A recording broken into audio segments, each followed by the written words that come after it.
I'm here today with Dr. John Douillard, Ayurveda, Mr. Ayurveda, and I have a question for you as a father as well as a doctor, and for myself as a bachelor, kind of idiot bachelor.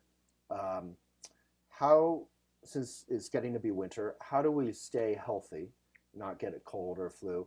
And if we are sick, what do we go buy or do to get healthy? So the first one is vitamin D. In north of Atlanta or LA in the winter, the UVB radiation, which makes vitamin D, it doesn't exist. Okay. So vitamin D is critically important for our immune system. They did a study where killer T cells actually have a little gas tank, and the gas tank is vitamin D. And if the gas tank is half full, the killer T cells do not engage in battle. If they're Killer T cells are good. They're the cells that boost and drive your immune system. Oh.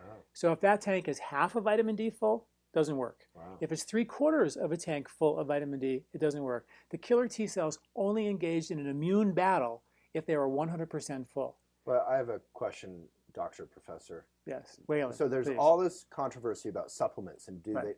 they actually work? Right. Or do they actually have good stuff in them? Do you recommend just go out and get vitamin D and take pills?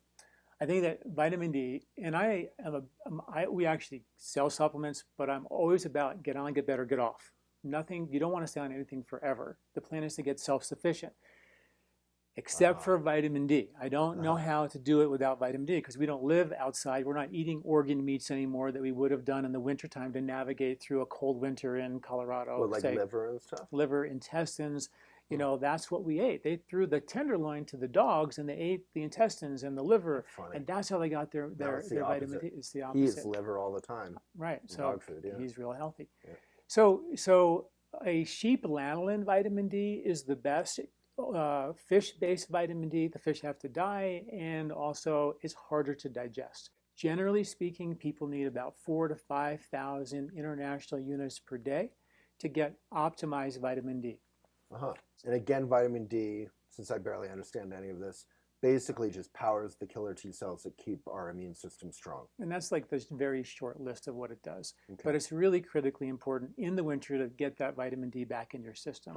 Another thing that I love in the winter is turmeric. Harvested in the fall for winter eating. It's a warm spice. It boosts immunity. It's antiviral. It's antimicrobial. It heals your intestinal tract where all the good bugs are. And we know that 80% of our immune system is in our intestinal tract. So turmeric is this great, gentle scrub for the intestinal wall to keep the environment, conducive of really good, healthy immune-producing microbes. So you just put a little in your tea or your food or something? And they did a study where if you take 16 parts turmeric to 1 part black pepper, just regular old black pepper, you increase the absorption of turmeric by 2,000% in one study. Okay, that's good to know. So I got sick a couple weeks ago, and I never get sick usually. Yeah.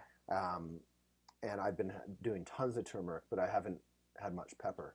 I've had a little bit here and there. That would help it become more bioavailable. Is it bad to put in like hot scalding water, like tea? Does that reduce the efficacy of turmeric?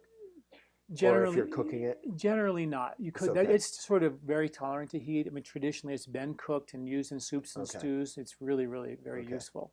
Another herb that was put in soups and stews is an herb called Ashwagandha, maybe the most powerful immune-building adaptogen that's been researched.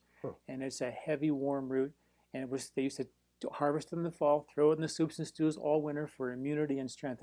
And so I tell my patients there's 3 things you got to do in the winter to stay healthy: vitamin D, ashwagandha, turmeric. You do those 3 things, that's your baseline support. How did people figure all this stuff out? Well, turmeric and ashwagandha were harvested as part of traditional diets for thousands of years. And stuff that's been around for thousands of years and still here today is probably here because it works, right? And now we have really good science to back it up. It's not like we're just taking some traditional ideas.